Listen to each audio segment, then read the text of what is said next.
Trending nationwide, it was just a day ago, one day, when they stood to unveil their new mascot aimed at encouraging recycling to school children. Little did officials up in Niagara Falls know what would happen next.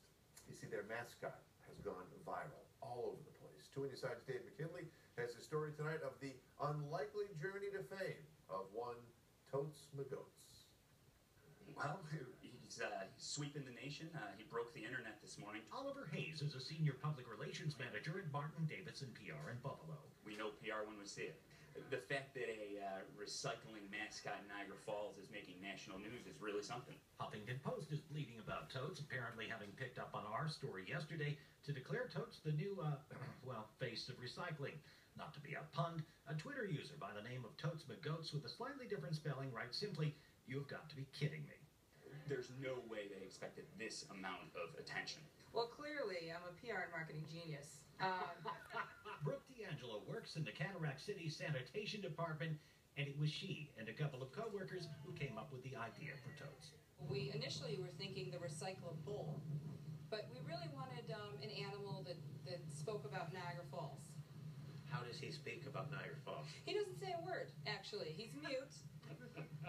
But we do associate him with Goat Island, hence Totes McGoats. All kidding aside, she concedes. I sure hoped for a good reaction, but this was just otherworldly. Yeah. It's amazing. It's international, as a matter of fact. I've gotten messages from England, Italy. Well, I'll be rammed. And the pros back at Martin Davidson say not bad. I think they nailed it because they're getting incredible attention. Although beyond Niagara Falls, some of the reviews are less than endearing.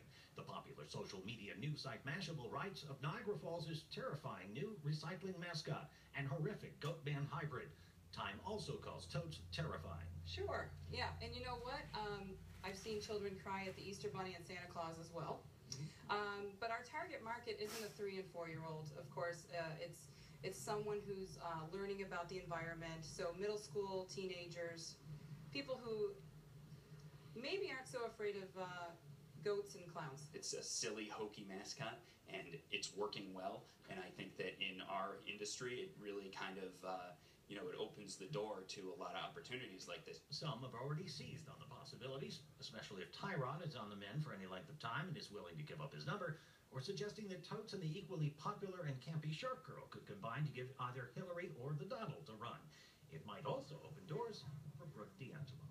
So are you getting huge job offers at this point? Now you're probably wondering, where did they find her? Well, Brooke D'Angelo was born and raised in the Falls, says she loves it, wanted to work toward healing its environmental wounds. And that's about it, folks. I ain't dope no more. Dave McKinley, Channel 2 News. Great story. Thank you very much.